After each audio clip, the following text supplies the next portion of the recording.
Let's be honest for a second. What if everything you've been told about being a good person is quietly keeping you stuck? Sounds harsh, right? But here's the paradox. The world doesn't reward good intentions. It rewards value. You can be kind, hardworking, loyal, and still be overlooked. That's not because the world is unfair. It's because it operates on principles most people ignore. And once you see them, you can't unsee them. Think about this. Why do some people get opportunities without even asking, while others keep trying and nothing changes? It's not luck. It's not magic. It's positioning. It's scarcity. It's how they manage their reputation, their discipline, and their control in a world that's constantly evaluating them. In psychology, people don't respond to effort. They respond to perceived value, and that changes everything. Now, here's the uncomfortable truth. Machiavelli would probably whisper in your ear, if you're always available, always explaining yourself, always trying to please, you're lowering your own worth without realizing it. Ouch. But at the same time, that's good news, because if value can be reduced, it can also be increased, strategically, intentionally, and powerfully. And the best part? You don't need to fake anything. You don't need to become someone else. You just need to understand the game most people are playing blindly. Once you learn how scarcity works, how emotional control shapes perception, and how discipline builds real leverage, you start moving differently. You stop chasing and start attracting. So the real question isn't, do you have value? Because everyone does. The real question is, are you presenting it in a way the world actually respects? Or are you unintentionally hiding it behind habits that make you easy to ignore? Because once you understand this, everything begins to shift. He would often say something most people don't want to hear. The world doesn't reward intentions, it rewards value. It sounds harsh, almost unfair, but once someone sees it clearly, everything starts to make sense. Think about it. Two people can try equally hard, but the one who produces results will always stand out. That's not cruelty, that's reality. In psychology, this is tied to perception. People don't see effort, they see outcomes. And if someone wants to grow, they've got to stop asking, am I trying enough? And start asking, am I valuable enough? Now, here's where it gets uncomfortable. Most people overestimate their value because they focus on how much they care, not on what they deliver. He once met a guy who worked long hours but never improved his skills. I'm exhausted, the guy said. Sure, but exhaustion isn't currency. Value is built on usefulness, not sacrifice alone. Machiavelli himself hinted at this idea. Power belongs to those who can offer something others can't easily replace. So the real question becomes, what do you bring to the table that's rare? And let's be honest, scarcity plays a silent role here. If what someone does can be done by anyone, anytime, their value drops. Simple as that. Imagine a glass of water. It's cheap when it's everywhere, but in a desert, suddenly, it's priceless. The same logic applies to skills, mindset, and even presence. When someone understands this, they stop chasing approval and start building something that makes them irreplaceable. That shift alone changes how the world responds to them. He liked to give a simple example. Think about two professionals. One shows up, does the bare minimum, blends in. The other constantly improves, learns new skills, solves problems others avoid. Who do you think gets noticed? Who earns respect? Better opportunities, stronger reputation. It's not about being liked, it's about being needed. And being needed comes from delivering consistent value that others depend on. But here's the twist most people miss. Value isn't static. It's something that requires discipline and control to maintain. Someone might become valuable today and irrelevant tomorrow if they stop evolving. The world keeps moving, and if a person doesn't keep up, they quietly lose their edge. That's why those who truly understand power never get comfortable. They stay sharp, aware, always refining what they bring to the table. And once someone accepts this truth, something interesting happens. They stop taking things personally. Rejection isn't an attack, it's feedback. Lack of recognition isn't injustice, it's a signal. That mindset creates emotional distance. a kind of inner control that most people never develop. And as that control grows, so does influence, which leads to a deeper realization about how value isn't just built, but also perceived. And that's where things start to get even more strategic. He would lean in and say something that sounds almost counterintuitive. The more available someone is, the less they're valued. It's a strange dynamic, but psychology backs it up. People naturally assign higher value to what feels limited. Think about it. When something is always there, always accessible, it loses its weight. That's why scarcity isn't just a concept. It's a form of silent control. And those who understand this don't chase attention. They make their presence count. Now, let's bring this into real life. Imagine someone who replies instantly to every message, says yes to every request, shows up anytime they're called. At first, it seems like dedication, but over time, people start taking them for granted.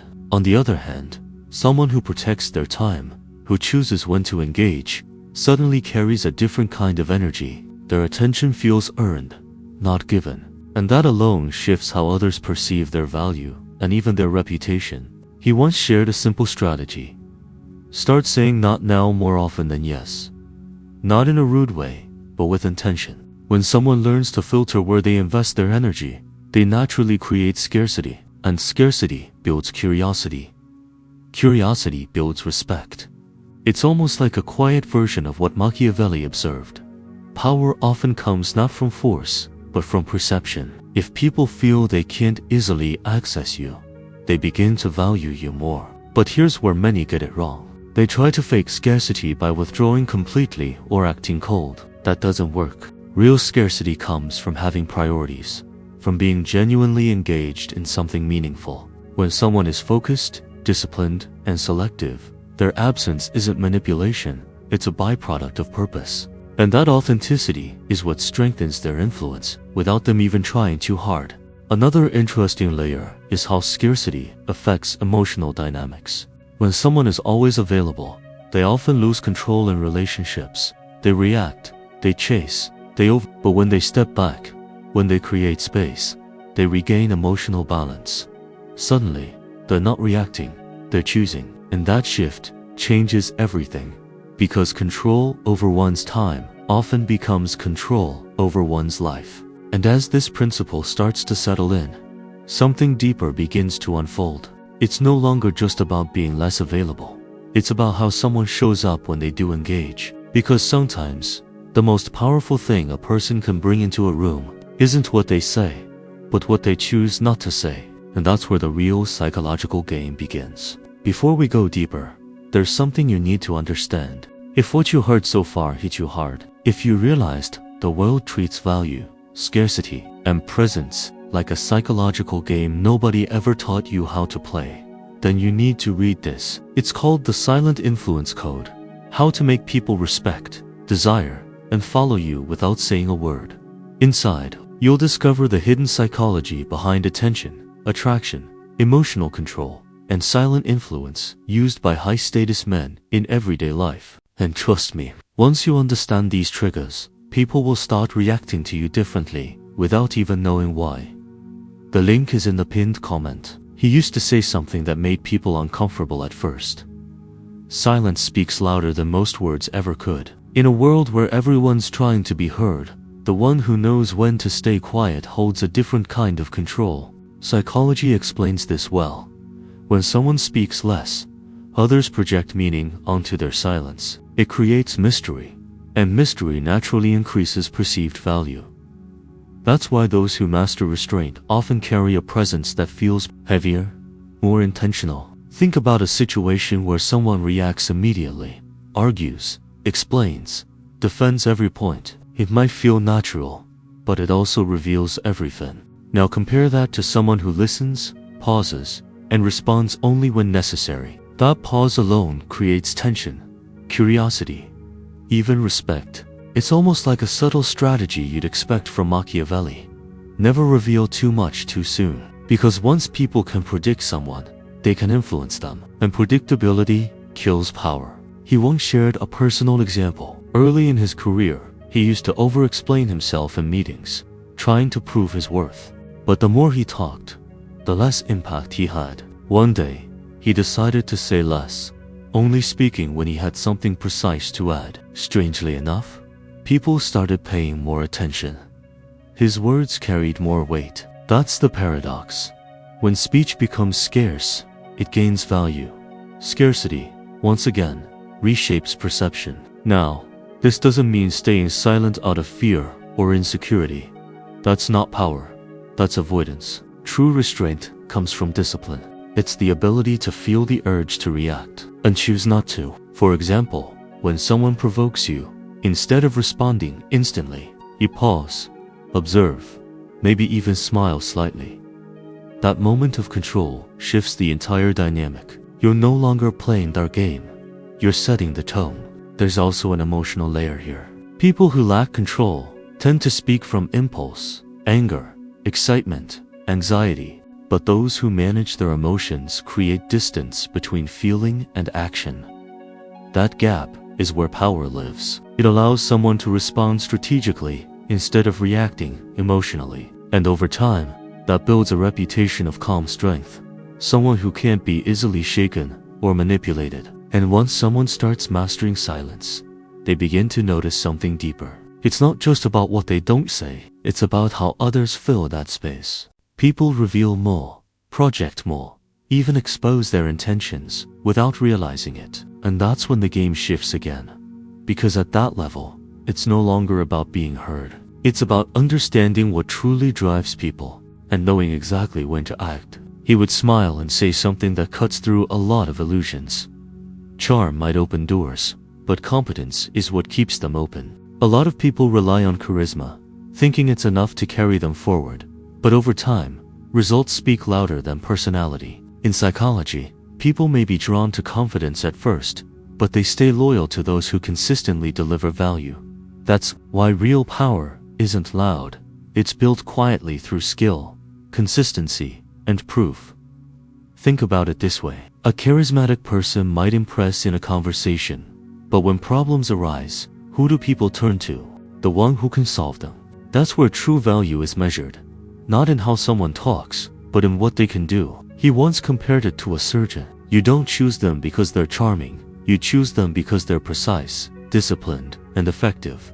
That's the kind of reputation that lasts. Now here's where discipline enters the picture. Competence doesn't happen by accident. It's built through repetition, focus, and a willingness to do what most people avoid. While others are chasing attention, the one building skills in silence is stacking real leverage. And over time, that leverage creates something powerful: independence.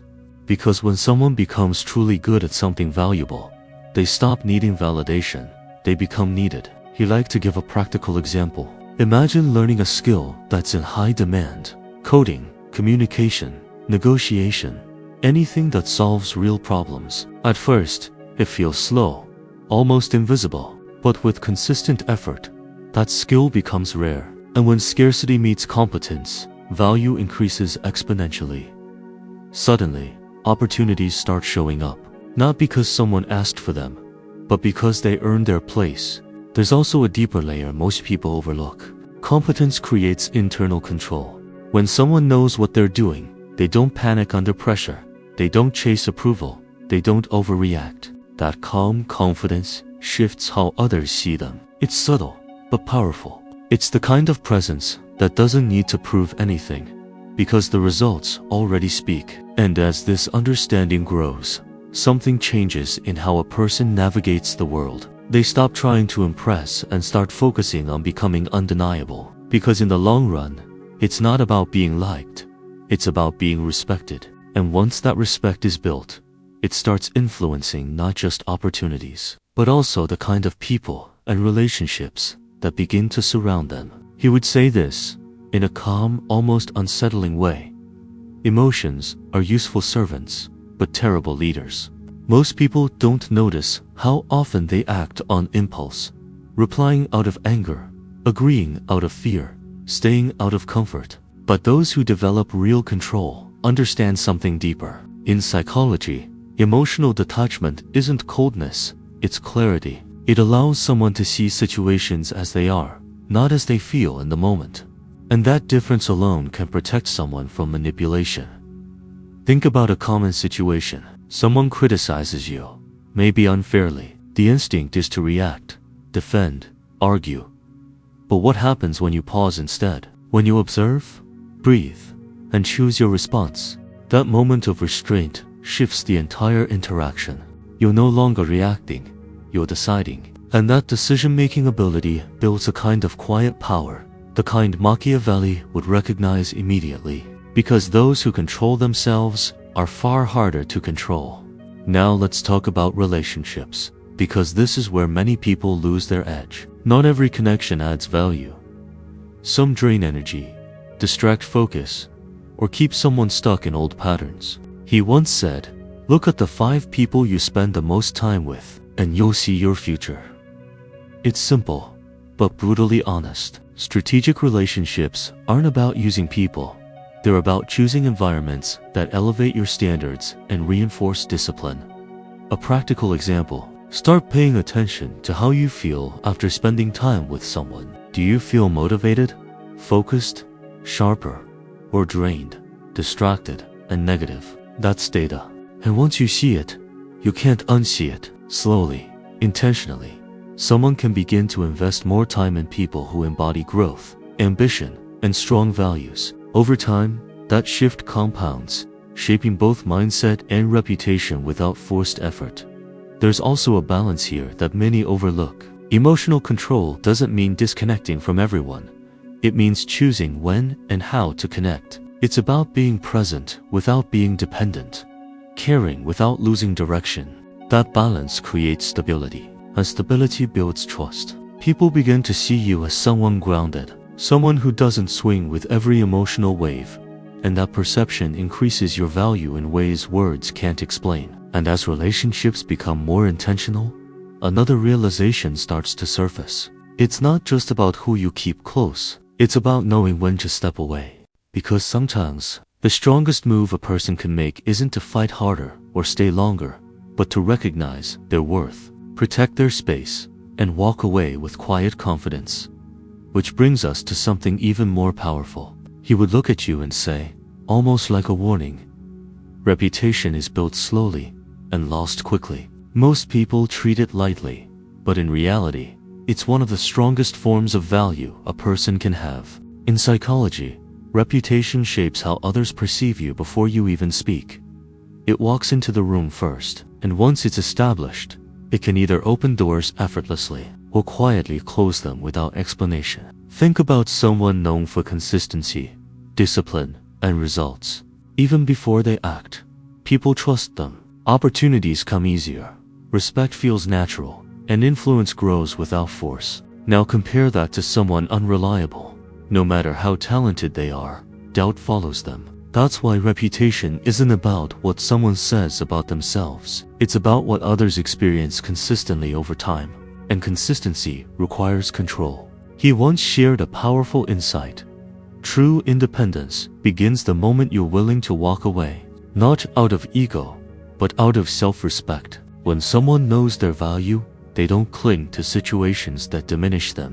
They don't tolerate environments that limit their growth. That ability to detach, to choose direction over comfort, is what separates those who evolve from those who stay stuck. It's a quiet strength, but incredibly rare. There's also a deeper transformation happening beneath the surface. When someone commits to growth, to refining their skills, their mindset, their environment, they begin to change in ways others can't always see immediately. But over time, the results become undeniable. Their decisions become sharper, their presence stronger, their scarcity more natural. It's no longer forced, it's who they've become. And that identity shift is where real power lives. A practical way to think about it. Start small. Keep promises to yourself. Show up when you say you will. Improve one skill consistently. Protect your time. These actions might seem simple, but they compound into something powerful. A solid reputation. And once that foundation is built, everything else, opportunities, respect, influence starts to align naturally around it. And as this transformation unfolds, one final realization begins to settle in. It's not about becoming someone else. It's about becoming someone rare, Someone who understands value, practices discipline, maintains control, and moves with intention. And once that happens, the question is no longer can I succeed? It becomes something far more interesting. How far am I willing to go? Now here's where everything comes back to you. After hearing all this, let me ask you something. How much of your current life is a reflection of your real value? And how much is a reflection of how you've been presenting it? Be honest. Are you operating with discipline, protecting your time with control, and building a reputation that speaks for you? Or are you still hoping effort alone will get you there? What would happen if, starting today, you became more intentional? If you stopped being available for everything, stopped reacting to everything, and started choosing your actions like someone who understands scarcity? It's not about becoming cold, it's about becoming precise. And that precision is what separates those who stay stuck from those who rise.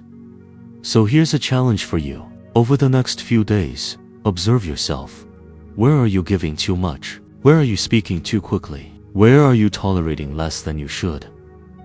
These small adjustments, they may seem simple, but they create a powerful shift in how people see you, and more importantly, in how you see yourself. And remember this. Transformation doesn't come from one big move. It comes from consistent decisions, repeated with discipline, guided by awareness. That's how real control is built. That's how value increases. And that's how someone goes from being overlooked to becoming impossible to ignore. Now, tell me, are you ready to start moving differently? Or are you going to keep playing the same game and expecting a different result? If this made you think, if it challenged you even a little, then don't stop here. Subscribe to the channel, hit the like button, and turn on notifications, because this is just the beginning, and there's a whole new level of understanding waiting for you.